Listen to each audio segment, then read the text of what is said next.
Sejam todos bem-vindos. Essa hoje é a nossa quarta palestra do nosso ciclo de palestras, né? Essa semana falando sobre suinocultura. Então, essa semana a gente teve dois convidados. Ontem a gente teve a Natália e Mi falando sobre sistema de alimentação para suínos. E hoje a gente tem o professor César Garbosa. Para quem não sabe, o professor César Garbosa é ex-professor da UFRA, aqui hoje professor lá de Pirassununga. César, eu tenho deixado os professores se apresentarem, contarem um pouquinho por onde andaram, por onde andam, por onde estão. Então, você fica à vontade, você está em casa Beleza. e está Deixa à eu sua você disposição. compartilhar aqui. Deixa eu ver se isso Opa, já daí. deve aparecer um pedaço de carne assado aqui. Olha, lá em Paragominas esse daí, ué. Bom, beleza. Deixa eu ver se vai dar certo. Tá certo aí, né? Certinho, certinho. Ah, Fica à beleza, então. vontade, César. Muito obrigado, hein? Bom, então, antes de mais nada, né? Eu acho que é um prazer muito grande estar aqui. Conforme o Fernando falou, eu fui, né, professor aí da UFRA, então é muito bom, na medida do possível, reencontrá-los, né? Infelizmente não é presencialmente, mas quem sabe aí logo a gente vai ter essa oportunidade de se ver presencialmente novamente.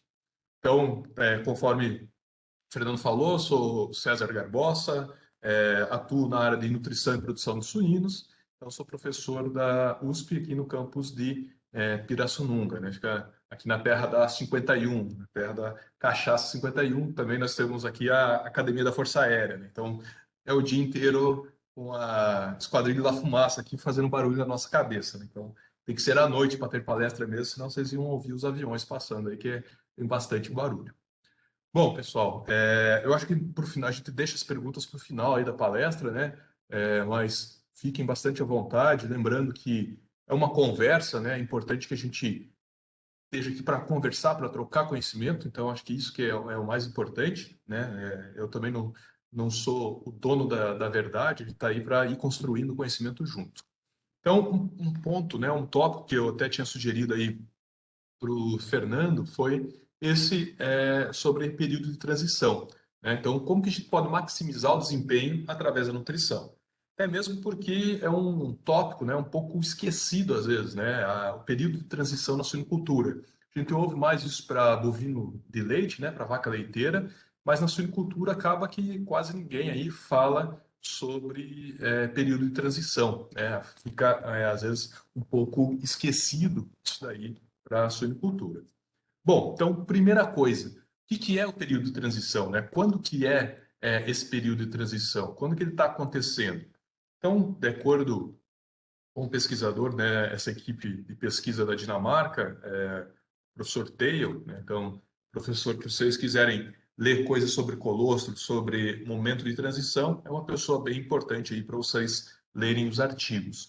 De acordo, então, com a equipe deles, eles consideram como período de transição, né, o momento de 10 dias antes do parto até 10 dias pós-parto, né? Então, seria essa fase ali, logo próximo ao parto, logo posterior ao parto, né? E quando a gente fala dessa fase, por que ela é tão importante, né? Por que uma fase assim tão curta, né, considerando aí, que a gestação da fêmea suína é de 114 dias, por que esses 10 dias ali, né, pré-parto e logo pós-parto, são tão importantes, né? O que tem de importância nesse momento? Bom, primeira questão, a síntese de colostro, né? É o momento onde a gente vai ter a formação do colostro, nesse início aí, nessa fase de transição, e a gente sabe da importância do colostro para a espécie suína, né? Vocês lembram muito bem da questão do tipo de placenta da fêmea suína, do epitélio corial, que não tem transferência alguma de imunoglobulinas para o feto. Então, a única forma dele adquirir imunoglobulinas é através do colostro. Então, por isso que é extremamente importante que a gente garanta uma colostragem adequada. Além disso, a gente vai ter realocação dos nutrientes do concepto para o tecido mamário, né? Então, a gente tinha um grande foco de deposição de nutrientes nos fetos. Agora, esse foco começa a ser um pouco dividido entre fetos e glândula mamária, né? Então, isso daí é bastante importante, essa mudança, essa alteração. Então, a gente vai ter um grande desenvolvimento mamário. E, claro, né, também a gente tem início, então, da produção do leite e do colostro. Isso é importante a gente entender, né?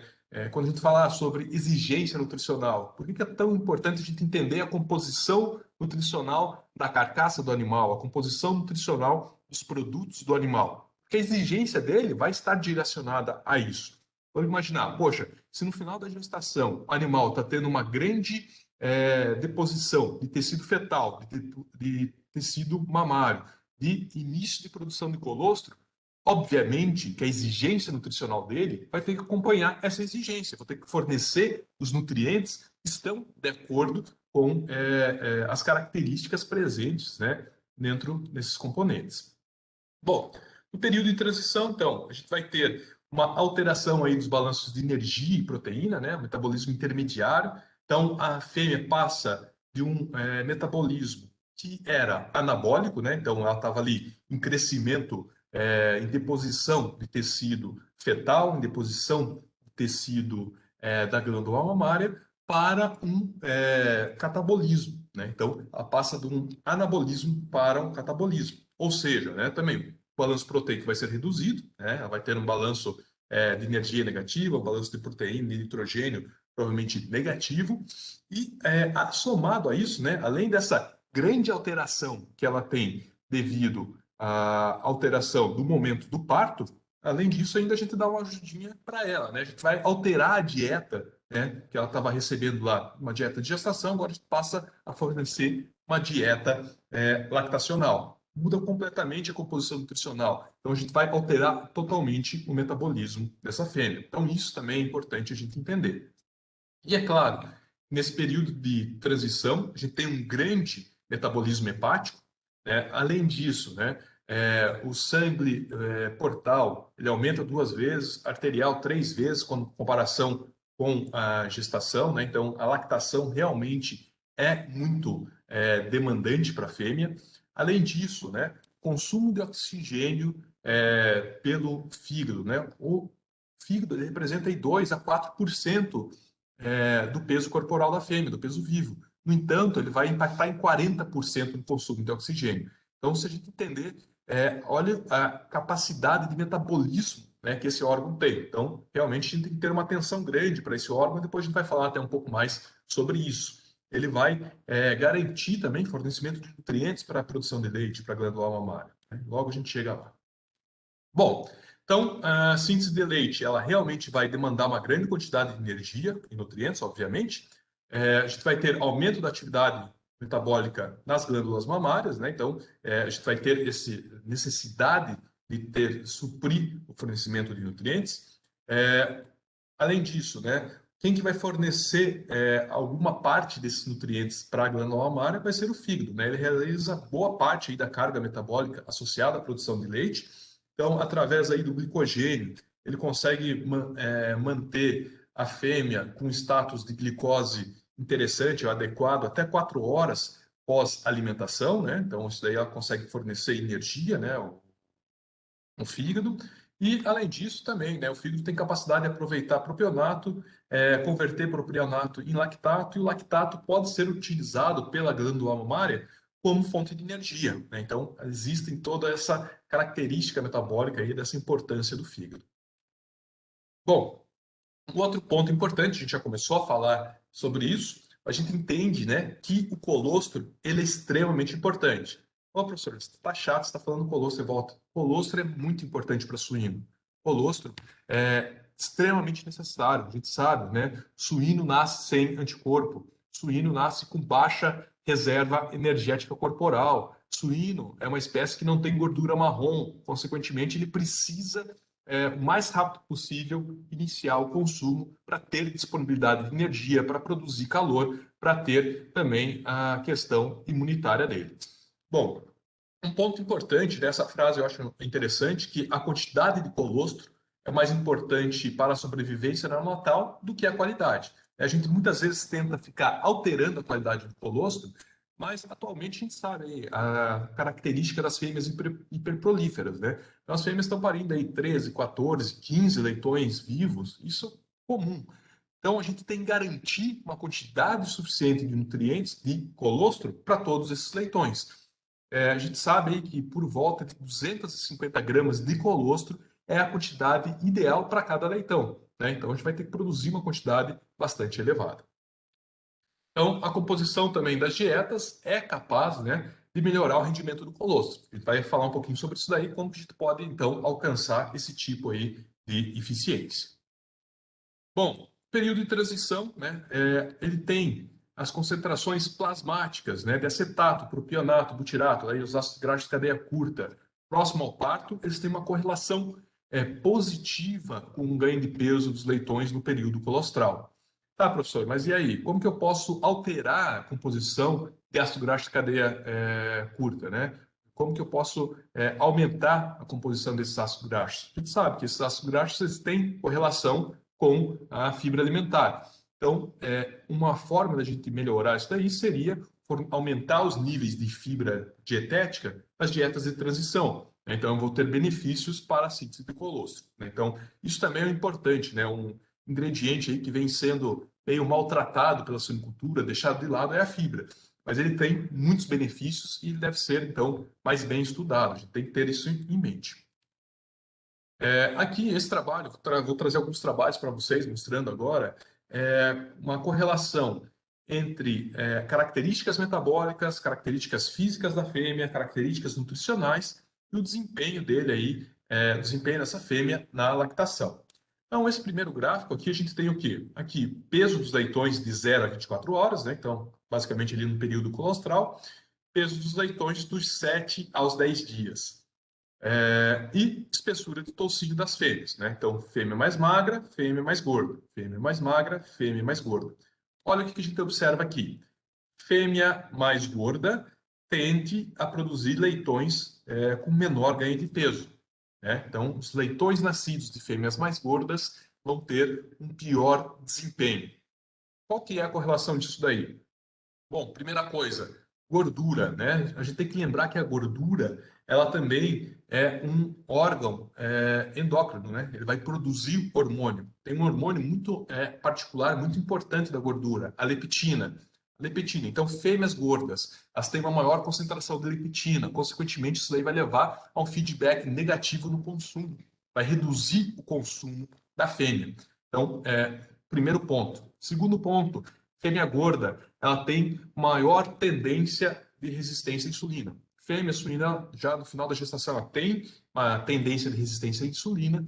Fêmeas obesas têm uma maior tendência. Então, consequentemente, essa fêmea ela vai ter maior nível de glicose circulante, consequentemente, ela vai se sentir saciada, não vai consumir ração, né, durante a lactação. Mesma coisa, leptina está circulando, não tem vontade de consumir ração, leva a pior desempenho lactacional. Então, isso é importante, né? A gente tem que garantir com que as fêmeas consumam ração, por exemplo, aí, durante a fase lactacional. Ainda, né?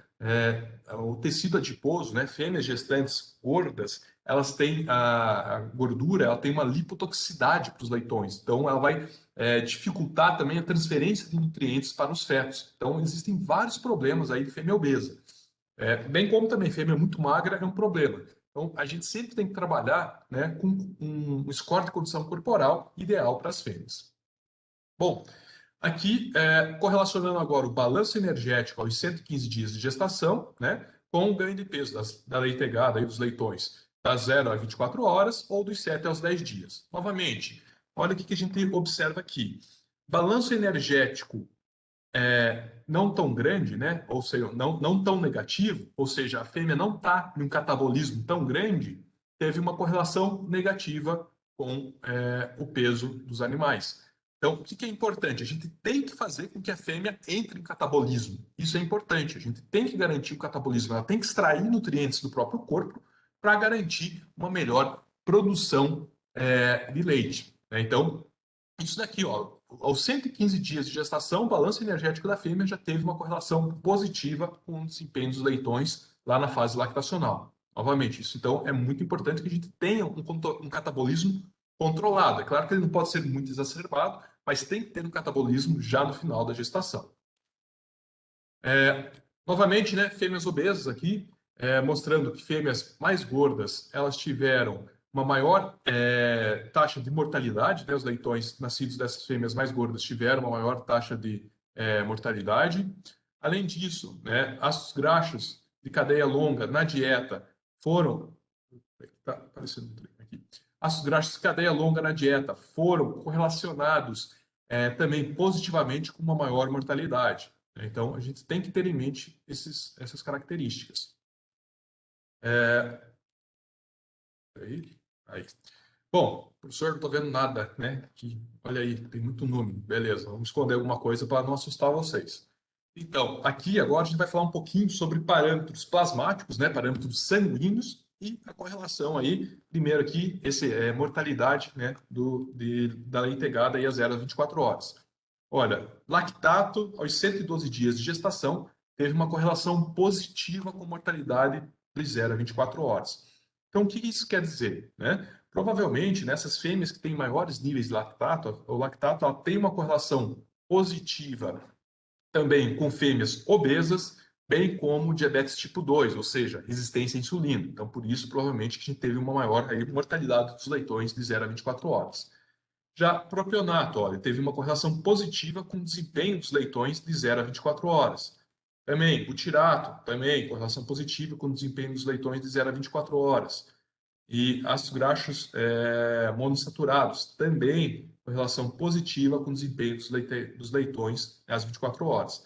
Então, mostrando aqui, né, que essas fontes de ácido graxo de cadeia curta, elas funcionam como fontes de energia, tanto para o fígado como para a glândula mamária, e assim possibilitam maior produção de colostro, maior produção de leite, consequentemente melhorando o desempenho da leitegada. Bom, um outro trabalho, né, que é bem interessante porque ele traz o quê? A relação da concentração de prolactina e progesterona próximo ao parto e os efeitos sobre a produção de colostro, né? A gente sabe aqui, ó, que, por exemplo, fêmeas, né, a prolactina ela tem um papel extremamente importante para controlar a lactogênese, né? Ela vai estimular o crescimento de glândula mamária, vai estimular a síntese de nutrientes lácteos, né? Então, é extremamente importante que a gente tenha maiores níveis de prolactina, menores níveis de progesterona, para garantir maior produção de colostro e leite. Aqui, né, o que ele mostra? Ó, que, por exemplo, fêmeas que tinham essa maior correlação prolactina-progesterona, os leitões, né, provindos dessas fêmeas tiveram aí quase 19% a mais de consumo de colostro. De forma semelhante, obviamente, eles tiveram maior ganho de peso, bem como também, né, a produção de colostro foi maior para esses leitões provindas de fêmeas com alto nível de prolactina. Tá, professor, mas e aí, né? Eu não vou injetar prolactina na fêmea? Não, né? Existem tecnologias nutricionais que podem ser utilizadas para aumentar esse nível de prolactina, por exemplo. Então, olha que interessante. Nesse trabalho, ele mostra o quê? Que, por exemplo, aumento de nível de fibra na dieta leva a uma tendência de aumento nos níveis de prolactina. Né? Então, poxa, ó, novamente a fibra. Além disso, né, a silimarina, né, ela pode ser utilizada, também é um protetor hepático, porque tem muitos flavonoides, pode ser utilizada também aí para aumentar níveis de de prolactina. Outro trabalho bastante interessante. Nesse trabalho, o que os autores trazem de informação? Correlacionando o desempenho da leitegada e a produção de colostro associado ao quê? Ao status metabólico e hepático da fêmea no momento pré-parto. Beleza, olha lá. Aqui é tudo um dia antes do parto, tá? Então, vamos ter em mente que isso aqui é tudo avaliação um dia antes do parto. Concentração de ureia plasmática aqui, ó, teve correlação positiva com produção de colostro, com desempenho da leitegada de 1 aos 7, do 1 aos 14 ou do 1 ao 21. Né? Então, poxa, beleza. Quer dizer que concentração plasmática de ureia foi interessante. Mesma coisa para creatina, né? Creatinina, teve correlação positiva aí com o desempenho, né, com a produção de colostro. Isso daqui provavelmente está associado ao quê? Né? A creatinina, né, ela tem correlação com a concentração de massa magra na fêmea, né, com a concentração de massa corporal proteica na fêmea. E Da mesma forma, a ureia quer dizer o quê? Que provavelmente, né, essa fêmea ela está em um maior catabolismo, né, uma maior renovação dessa proteína. Então, quando ela está nesse maior catabolismo proteico, isso leva a indícios de melhor desempenho, tanto lactacional, né, bem como aí desempenho de produção de colostro. Então, isso é bastante interessante. Além disso, né, então aqui beta-hidroxibutirato também, né? Correlação positiva, desculpa, uma correlação negativa com o desempenho. Isso aqui quer dizer o quê? O beta-hidroxibutirato já seria mais ou menos uma quebra de corpos cetônicos. Então, já a fêmea está passando por um catabolismo um pouco mais exagerado, né? Provavelmente de tecido adiposo. Consequentemente, quando ela está nesse catabolismo muito exagerado aí no pré-parto, aí sim ela vai ter uma correlação negativa com o desempenho da leitegada. Aqui também, gama GT, né, um marcador aí de função hepática, na verdade, e mostrando também uma correlação negativa com o desempenho. Então, por exemplo, se a fêmea tiver com uma função hepática debilitada, né, então ela vai ter uma correlação positiva, negativa, aí, né, um pior desempenho da leitegada. Bom, um outro trabalho também, né, ele traz informações sobre o status metabólico da fêmea e a correlação com o consumo da fêmea no período lactacional. Então, aqui o que ele mostra, né? Então, primeira coisa, relação insulina-glicose, né? Então, por exemplo, se a gente tem fêmeas aí com resistência à insulina, elas vão ter um menor consumo de ração, né? Também, ácido graxo não esterificado, né? Então, fêmea aí com catabolismo muito grande, menor consumo de ração. Aqui, associação da leptina, fêmeas obesas, também associado ao menor consumo de ração. Já aqui, ó, ureia, né, que a gente viu ali um catabolismo proteico, está associado positivamente aí com o consumo de ração. Hormônio de F1 também associado positivamente com o consumo de ração. Mesma coisa aqui com relação agora ao balanço energético, né? Então, creatinina vai estar em um balanço energético negativo, né? Mas é aquilo que a gente viu, né? Vai estar com mobilização de tecido proteico. Mesma coisa, ácidos graxos não esterificados, né? Tem uma correlação negativa, então quer dizer que ele está mobilizando mais tecido. E GF1 já tem uma correlação positiva com o balanço energético, ou seja, está depositando tecido. E o cortisol, né? Também a gente sabe, né? Os efeitos do cortisol aí associados ao catabolismo. Então, a gente sabe que isso daí talvez não seja interessante se for um catabolismo muito exagerado. Um outro trabalho, esse particularmente eu acho fantástico, vale a pena vocês pegarem ele e lerem, né, esmiuçar esse trabalho, ele é muito interessante, né, da equipe lá da Dinamarca, daquele pesquisador que eu tinha mencionado anteriormente, o Theo, e o que eles avaliaram? Eles fizeram uma avaliação de como os nutrientes, né, são utilizados pela glândula mamária, né? Então, nesse gráfico aqui, essa parte verde seria até antes do parto, né, até o momento do parto, e a parte aí, essa outra cor aqui, após o parto. A gente observa, né, que a maior parte dos nutrientes eles são utilizados ali dentro do parto, né? Tem uma demanda muito grande de nutrientes no pré-parto para a glândula mamária. E ainda, né, do mesmo trabalho, né, esse gráfico aqui, o que eles mostraram? Eles mostraram, então, que aqui seria o que a glândula mamária está retirando, aí, né, está consumindo de nutrientes e o que ela está liberando de nutrientes. De uma forma geral, o que eles observaram? Né? Os ácidos graxos de cadeia curta, ácidos graxos esterificados, eles vão estar relacionados à produção de gordura do colostro.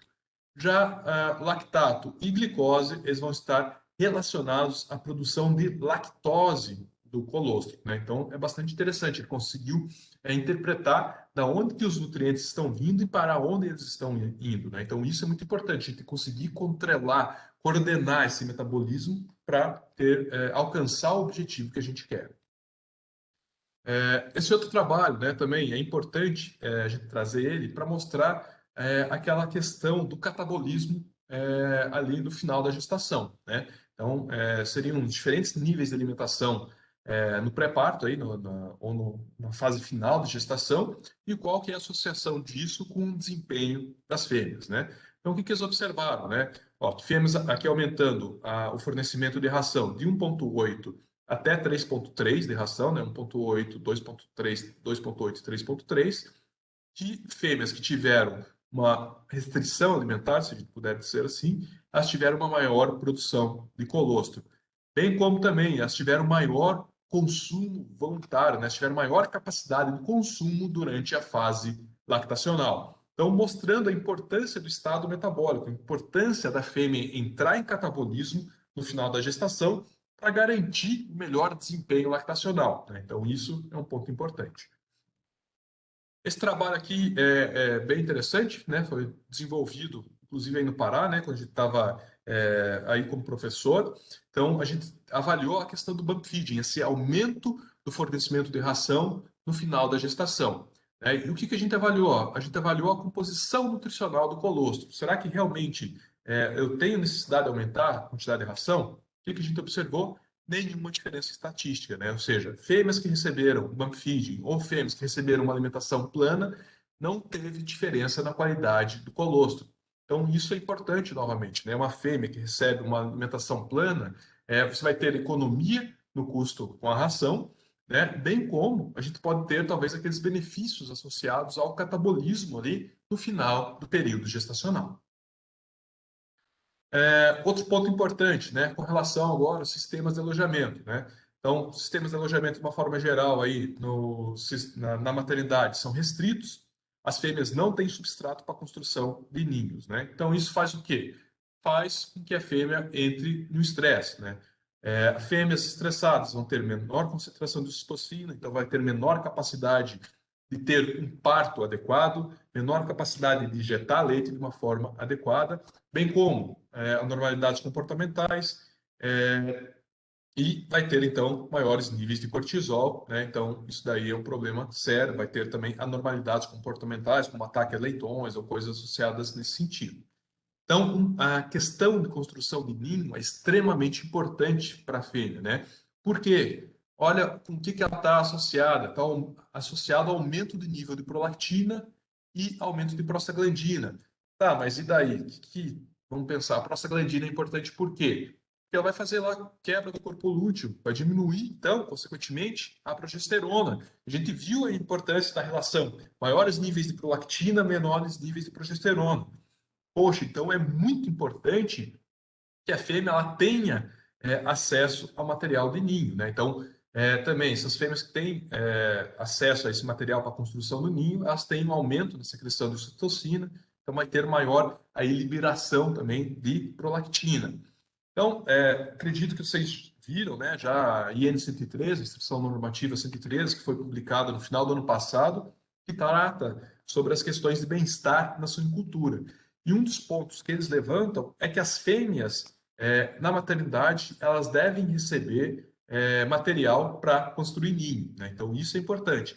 E a gente observa aqui, né, que esse material para construir ninho é muito importante, porque vai ser beneficiar a fêmea, mas a gente vai conseguir trazer benefícios produtivos, né? Isso que é um ponto importante também. Quando a gente trata de bem-estar, a gente tem que entender que esses pontos eles vão beneficiar o animal, mas também vão trazer possíveis melhoras produtivas, né? Então, e isso é a forma mais fácil da gente conseguir vender para o produtor a importância da utilização dessas técnicas de bem-estar, né? Então, isso é muito importante vocês terem em mente. Bom, então a gente viu, né? Os ninhos vão melhorar o perfil hormonal, a gente vai ter aí maior comportamento da amamentação das fêmeas, aumento do tempo que os leitões passam mamando, né? A fêmea ela tem uma melhor predisposição aí a passar fornecendo leite, desenvolvimento mais precoce também no comportamento de amamentação. Outra coisa que é importante, as porcas não têm cisterna nas tetas, então elas têm necessidade de maior pressão intramamária para liberação de ocitocina, né? Então isso daí é outro ponto importante.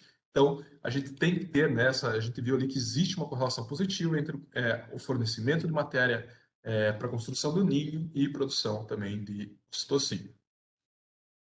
Se a gente tiver uma menor concentração de ocitocina, maior duração do parto. Maior duração do parto está associado a problemas, né? Uma fêmea passa mais tempo parida, ela vai ficar mais cansada, vai ficar mais exaurida, né? O momento do parto é um dos momentos mais que demandam mais da fêmea, né? É o momento que ela vai estar realmente exigindo mais dela. Então, se a gente conseguir melhorar essa qualidade de parto, é extremamente importante. Então, um ponto que é importante também ressaltar, né? Qualquer evento que afeta a porca imediatamente antes ou durante o parto vai afetar a lactação, né? Então, isso é um ponto importante. Ah, professor, então eu posso só criar as porcas soltas? Não. Então, tem estudos que mostram que porca que é criada solta, porém sem material de ninho, também vai ter menor concentração de ocitocina, menores concentrações de prolactina e todos aqueles problemas associados. Então, é importante o fornecimento de material para a construção de ninho. E olha que interessante esse artigo aqui, né? Ele mostra o quê? Que existem receptores de ocitocina nas ilhotas de Langerhans, né? Então, a ocitocina é envolvida na liberação de insulina, de glucagon, tem correlação com fornecimento de energia para as fêmeas. Outro ponto importante, né, também, na superestimulação dos tetos. Então, a fêmea que não está liberando citocina, né, ela vai ter uma superestimulação dos tetos pelos leitões, vai ter aumento de cortisol, vai piorar o desempenho lactacional. Outro ponto importante que a gente tem que ter em mente: fim do parto não é o ponto final de um parto bem-sucedido, né? Fim do parto é o período inicial da amamentação. Então, é extremamente importante a gente ter conhecimento sobre isso daí e ter um cuidado, um carinho muito grande com essas fêmeas, né? Outro ponto importante, né? Leitegada possui grande efeito sobre a produção de colostro? Não, né? A produção de colostro, de uma forma geral, ela é padronizada, né? Então, aqui, né, só mostrando, né, que, por exemplo, leitões alimentados com o dobro do colostro também, 450 gramas por quilograma de peso vivo, né, seria o dobro das condições normais, não teve também tantos benefícios. A gente tem que garantir pelo menos aqueles 250 gramas, né?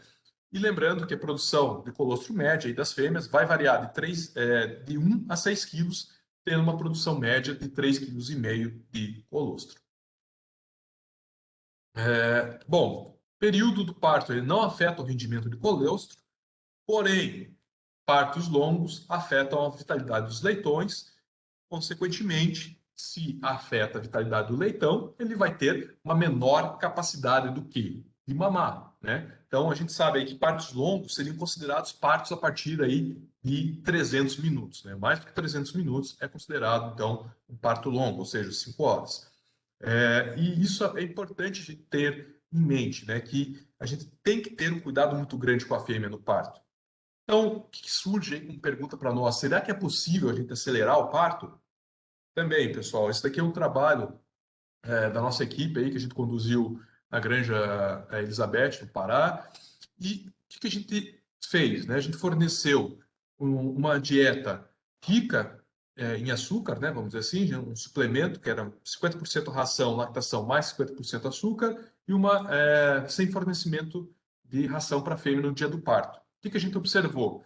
Que as fêmeas que receberam esse suplemento alimentar, elas tiveram uma menor taxa, quase de 52% na mortalidade, uma menor tempo de duração do parto, aí, em 17% aproximadamente, menor necessidade de assistência ao parto, menor tempo para o leitão iniciar a mamada, também, né, o maior consumo de colostro pelos leitões e, consequentemente, menor variabilidade de peso dos leitões às 24 horas. Então, isso daí é importante também. Bom, nesse sentido, né, nós desenvolvemos um outro estudo para tentar correlacionar, então, glicemia e duração de parto, né? Então, o que era o objetivo do experimento? Determinar se a glicemia venosa tem influência direta na duração do parto, né? E o segundo objetivo, né, determinar a relação da glicemia com outros fatores que podem, então, estar interferindo na duração do parto. Então, etapa 1, né, coleta de sangue na veia auricular. A gente fez uma coleta inicial, que era a coleta no início, né, quando o primeiro leitão nascia, e a coleta final, na semifinal, que era o momento que o último leitão nascia, né, quando a gente tinha uma expulsão aí de placenta. E a glicemia média foi calculada como a média aritmética entre a glicemia inicial e a glicemia final. Segunda etapa, né, também, a gente coletou os dados de natimortalidade, duração de parto, intervalo de nascimento, ordem de parto e score corporal das fêmeas. Né? Então, aqui, né, os dados gerais aí que a gente observou, né? Então, ordem de parto, natimortalidade, né, e assim por diante, mas vamos para o que realmente interessa, né? O que a gente observou? Que a glicemia média, ela possui, né, efeito significativo e uma correlação, então, negativa com a duração do parto. Ou seja, quanto maior a glicemia, menor a duração do parto. Então, isso daí é importante por quê? Porque as recomendações antigas, né, para a suinocultura, elas sempre mencionavam, não, a fêmea não deve receber ração no dia do parto. Porém, a gente vê que isso daqui vai totalmente contrário a isso, né? Então, aqui, essa foi uma correlação aí de menos 0,39 com a glicemia média. Mesma coisa, glicemia inicial também teve correlação aí, né, desculpa, a glicemia média também teve correlação com o intervalo de nascimento dos leitões, né? Então, o intervalo de nascimento foi correlacionado com a glicemia. Novamente, importante eu ter uma glicemia adequada para a fêmea. Pô, professor, mas como que eu consigo uma glicemia adequada? Eu tenho que garantir ração para essa fêmea no dia do parto. É claro que ela tem que ser uma ração rica em fibra. Por quê? Porque a ração ela pode levar à constipação, se for uma dieta que não tem uma quantidade de fibra adequada. E além disso, uma dieta rica em fibra, a gente viu as vantagens dela, vai ter maior capacidade de produção de ácido graxo de cadeia curta. Também pode ser utilizado como fonte de energia pelo útero no momento do parto, além da glicose. Bom, então que a gente chegou aí à conclusão, né, que baixos índices glicêmicos aumentam a possibilidade de partos longos. O que a gente fez, né? Então a gente dividiu as fêmeas em glicemia baixa, glicemia média e glicemia alta. Então a gente chegou aí que as fêmeas com glicemia baixa aí representavam 12,5, né, praticamente 13% aí naquele plantel avaliado. E olha que interessante, quando a gente subdivide as fêmeas em glicemia média, baixa e alta, a gente consegue ver que aqui, olha a diferença de duração de tempo de parto, de 359 minutos para 262 minutos. Ele teve 1h30 a mais quando as fêmeas foram comparadas, fêmeas de glicemia média com fêmeas de glicemia baixa. Novamente, importância de se manter uma glicemia adequada para a fêmea no momento do parto. Aqui, ó, as fêmeas de glicemia baixa, 80% tiveram partos considerados longos e 20% aí partos considerados intermediários. Já as fêmeas de glicemia alta, apenas 10% das fêmeas apresentaram partos considerados longos. Mesma coisa por intervalo entre nascimentos, né? Ó, intervalo entre nascimentos aí, 20 minutos entre um leitão e outro para fêmeas de glicemia baixa. Já fêmeas de glicemia média e alta, foi 16 e 14 minutos. Novamente, né? Aqui, ó, fêmeas de glicemia baixa, 60% delas apresentaram leitões aí nascendo com intervalos a mais do que 20 minutos. Isso é um ponto importante, né? Porque geralmente os procedimentos aí de manuseio das fêmeas, né? Elas vão utilizar esses intervalos de 20 minutos. Fêmeas que vão ter um parto maior do que 20 minutos, elas devem passar por alguma assistência, né? Ou levantar a fêmea, trocar ela de posição, fazer massagem nos tetos, né? Então, novamente, a glicemia representa um ponto crucial para um parto bem sucedido. Isso é extremamente importante.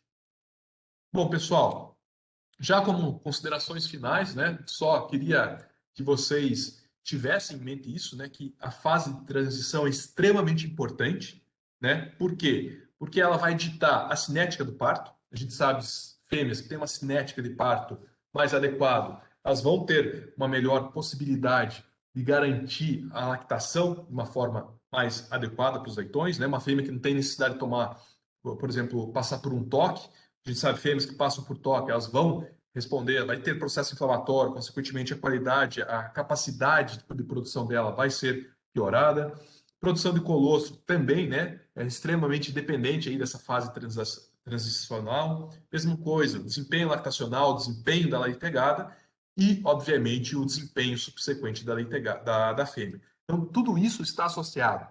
A gente tem que ter um cuidado muito grande e esse momento é extremamente importante. A gente tem que repensar essa fase, né? Isso é importante a gente ter em mente. Nós temos que ter essa fase com um cuidado maior e realmente investir nessa fase de transição. Bom, pessoal, aqui é foto da equipe aí, dos alunos que participam do nosso laboratório, né? Pessoal da graduação, pós-graduação. E deixo o convite aí para vocês seguirem nossas redes sociais, né? O Facebook, Instagram, LinkedIn e o eAulas, que é a plataforma da USP, onde são disponibilizadas as palestras aí do nosso grupo de estudos. Nós temos palestras ou discussão de artigo todas às quartas-feiras, às 18 horas. Então, também deixo um convite aí para quem quiser participar, tá bom? Muito obrigado e agora vamos conversar um pouco aí, pessoal. Muito obrigado, César, Nada. pela excelente palestra. É, tenho certeza que os alunos vão já perguntar bastante coisa aqui no chat, né? É isso daí. Se eles não perguntarem, a gente começa a perguntar para eles, né, Fernando? Eu sou dessa técnica. A gente pode começar com fazer uma prova aqui nessa. Sempre. Mari, Mônica, querem tirar alguma dúvida também?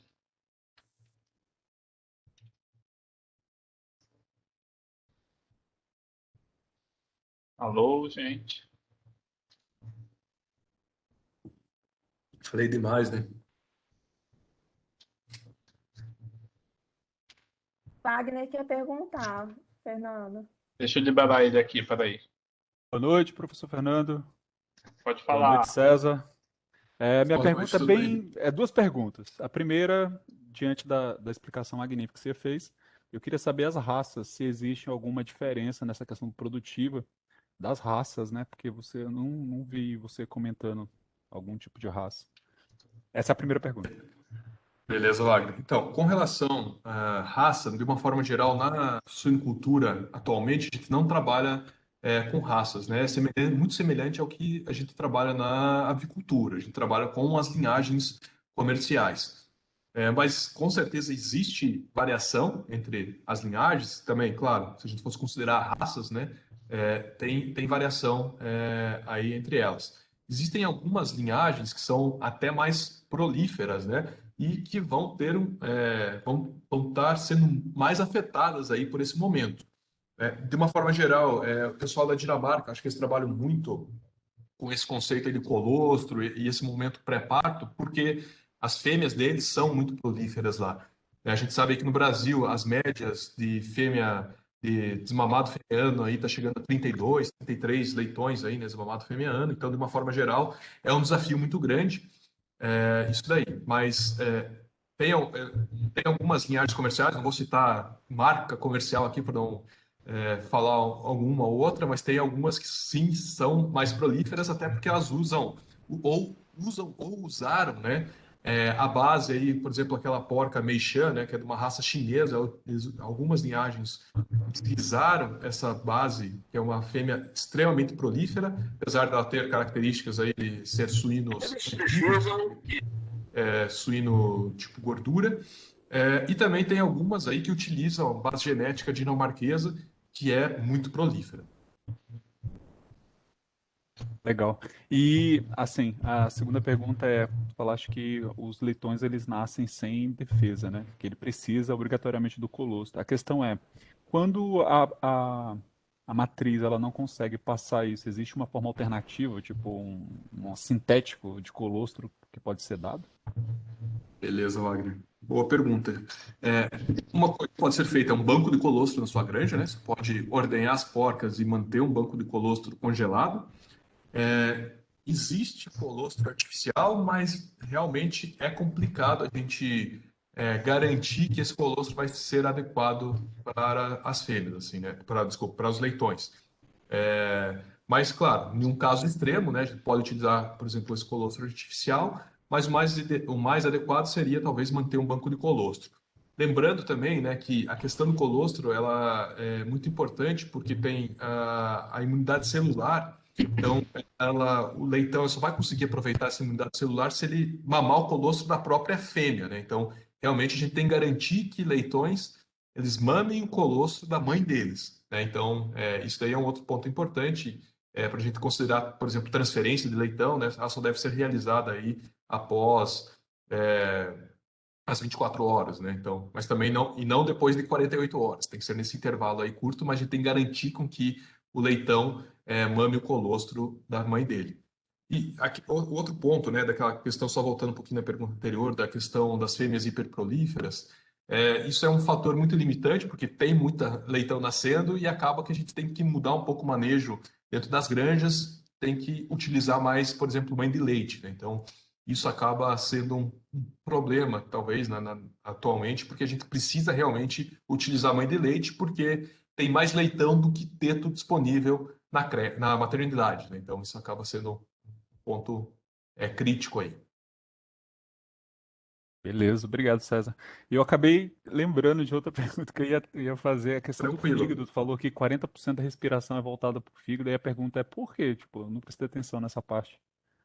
O oxigênio consumido, né? 40% do oxigênio consumido é pelo fígado, porque ele realmente, isso durante a fase de lactação, porque ele tem uma importância muito grande no metabolismo, né? Tem uma grande capacidade de produção de substrato para a produção do leite, né? Tanto lipídio, né? Bem como também fonte de energia aí a partir de glicose. Então, o fígado, né? Ele é realmente um órgão muito ligado aí ao metabolismo, e como a fêmea em lactação ela está com um metabolismo muito acelerado para garantir essa produção de leite, então o fígado aí ele vai ter uma grande participação sobre isso daí. Perfeito. Obrigado, César. Ah, Valeu, César. O Gonçalo também quer fazer uma pergunta. Gonçalo, Boa consegue noite, ativar meu o seu... filho. Tô ouvindo, Gonçalo. Boa noite, professor Fernando, professor César, outros boa noite. professores que estão acompanhando, professora Mariana e demais colegas. O senhor falou que a glicemia alta é bastante importante na hora do parto da fêmea, né? Aí o senhor mostrou um trabalho que, inclusive, é seu, que fornecia uma dieta com açúcar, e nesses dados que o senhor mostrou, observa-se um aumento da glicemia na hora do parto. Não sei se pela influência do açúcar, mas de todo modo você observou isso. É, o, e tem, isso é via de regra, que o açúcar pode aumentar essa glicemia, ou tem outras coisas que se pode fazer para que isso aconteça? Porque não é interessante que você tenha um parto, ou tenha um período de prenhez do animal, e aí você consiga perder leitões e até perder a qualidade do colostro ou a quantidade na hora da aparição, né? Aí eu gostaria de saber se tem, além disso, outros processos para fazer para que se aumente essa glicemia, para que ocorra um parto normalmente. Beleza, Gonçalo, obrigado pela pergunta. Então, essa pergunta aí eu acho que é muito importante e até a gente está tentando explorar ela para responder mais coisas. Mas sim, existem outras possibilidades. Depois eu falo o que a gente está fazendo aqui, a gente está fazendo algumas pesquisas voltadas bem a esse ponto. Mas existem algumas possibilidades, como, por exemplo, aumentar o nível de fibra da dieta pré-parto, ele vai ter um melhor controle da glicemia, ele vai ter uma maior manutenção da glicemia mais elevada durante o período do parto. Somado a isso, né, além da glicemia, você vai também estar produzindo ácido graxo de cadeia curta, que pode ser utilizado pelo útero ali no momento do parto, bem como também pode ser utilizado pela glândula mamária para produzir colostro. Então, por exemplo, fibra é uma possibilidade bastante interessante de ser utilizada. É claro que tem que ser uma fibra de qualidade, tem que tomar cuidado aí com algumas fontes de fibra, porque elas são muito ricas, por exemplo, em micotoxina, e isso aí poderia trazer outros fatores limitantes.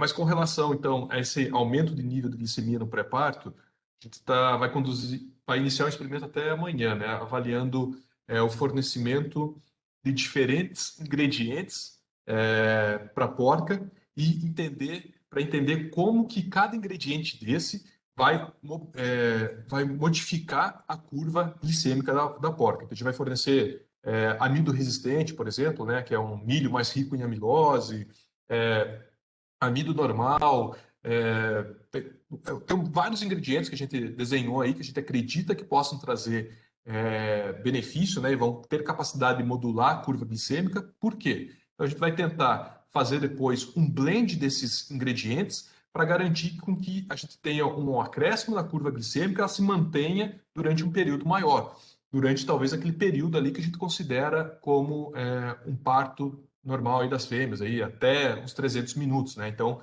aumentar a glicemia das fêmeas aí por volta de 4, né, 4, 5 horas aí seria interessante. Mas, bom, basicamente isso daí. Ou qualquer fonte de carboidrato, com certeza você vai ter uma maior possibilidade de aumentar a glicemia. Mas daí a gente tem que tomar só cuidado com aquele ponto que eu falei. Tem que tomar cuidado para não fornecer um ingrediente que possa levar à constipação da fêmea. Por exemplo, ela tem um baixo nível de fibra, consequentemente preencher o reto da fêmea com um bolo fecal, isso vai ocupar espaço físico ali, né, próximo de onde o leitão está nascendo e poderia comprometer, então, o processo, a cinética adequada do parto da fêmea. Não sei se respondi tudo ou tem alguma dúvida ainda. Tranquilo, obrigado. Nada. Obrigado, Gonçalo. Obrigado, Wagner. Mais alguma dúvida? Mari, Mônica? Vou fazer uma pergunta que me surgiu aqui agora. Teria a possibilidade de tentar fazer esse aumento da curva glicêmica com algum suplemento via água, você acha? Então, na verdade, o suplemento que a gente quer desenvolver é um suplemento. Porque o problema é que as porcas, na hora do parto, elas não comem, né? Isso é um problema sério. É, E também não bebem água, né? Não se alimentam na hora do parto. Então, o que a gente quer fazer é um suplemento tipo uma bala, alguma coisa assim. Você vai, joga na boca dela e fica aquilo lá meio grudado realmente na boca dela para ter esse aumento. Mas a gente também está testando algumas fontes líquidas aí, né? A gente está testando glicerina, por exemplo, né? Para ver aí se talvez possibilite aí um fornecimento de energia, né? Mas eu acho que assim, qualquer forma que fosse mais possível delas consumirem seria interessante, né? Mas o maior problema, a maior dificuldade é que elas não comem no momento do parto. Então teria que ser alguma coisa que fique presa, aderida à boca dela. Assim, eu falo que a maior parte não, mas tem granja que a gente visitou aí que a porca estava parindo, parou de parir no meio assim, foi lá, consumiu ração, deitou e continuou parindo, né? Então tem casos extremos aí, tem coisas diferentes. Mas de uma forma geral, eu acho que o mais limitante de garantir esse maior aporte nutricional, essa maior glicemia no pré-parto, é fazer com que a fêmea consiga consumir isso daí, né? Sávio, abre o seu microfone e faz a pergunta para o César direto aí. O Sávio tem uma pergunta para você aí.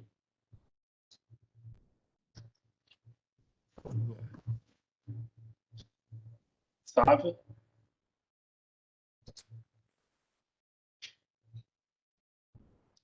Ele mandou aqui no chat, César. Beleza, deixa eu abrir aqui. Isso aqui. Bom, em relação à baixa absorção de ferro ao nascimento, quais trabalhos desenvolvidos, se tem, e quais pontas alternativas? Bom, a gente sabe, né, que de uma forma geral, suíno, ele é deficiente em ferro ao nascimento, então a gente aplica ferro dextrano aí 100%, né, dos leitões que nascem. Via placenta, via nutrição de fêmea, eu nunca vi nada, né, desse fornecimento de ferro que poderia garantir uma dose de ferro adequada do leitão ao nascimento. Uma coisa é, por exemplo, leitão que é em sistema ciscal, que ele vai ter contato com a terra. dependendo da quantidade de ferro no solo, não tem necessidade de você fazer ferro aplicado. Existem alguns desenvolvimentos aí de ferro oral, em vez de você fazer ferro injetável. Mas, de uma forma geral, o pessoal verificou que a biodisponibilidade desse ferro oral é baixa, então acaba que o animal não consegue absorver de uma forma tão adequada. Então, até hoje, por enquanto, o que é mais utilizado realmente é ferro injetável, né? O ferro dextrano aí, que é o comum.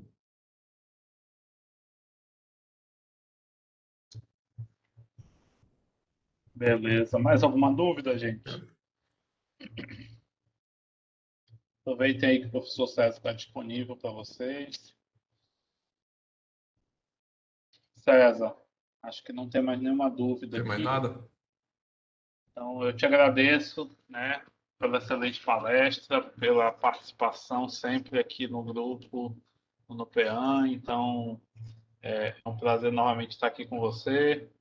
Te agradecer, avisar para todo mundo que eu coloquei o link da lista de frequência aí no chat, né? Preencham, por favor, antes de sair da sala. Eu vou até colocar de novo para se tiver alguém com problema. E encerrar a apresentação de hoje, novamente com agradecimento, né, ao professor César, a todos os colegas e a todos que estão aqui nos assistindo hoje, tá bom? Muito obrigado, César. Valeu. Obrigado vocês aí. Obrigado pela oportunidade, né? Igual eu falei, infelizmente a gente não está junto, mas se Deus quiser aí, quem sabe ano que vem a gente consegue encontrar de algum jeito aí. Muito, muito obrigado mesmo. Eu fico muito feliz de estar junto aí. Eu sempre falo, eu tenho muitas saudades aí do Pará. Era muito bom, eu gostava muito da aula aí, dos alunos. Realmente, é, só agradecimento. É muito bom e a gente também deixa disponível aqui, né? Se alguém quiser vir, não atualmente, que por enquanto não tá tendo como, mas vir fazer estágio aqui, né? Sempre está de portas abertas aí à universidade. Olha aí, gente. Aproveita a oportunidade já. A Isabelle está falando aqui que está com saudade da sua aula. Matou a saudade das suas aulas aí.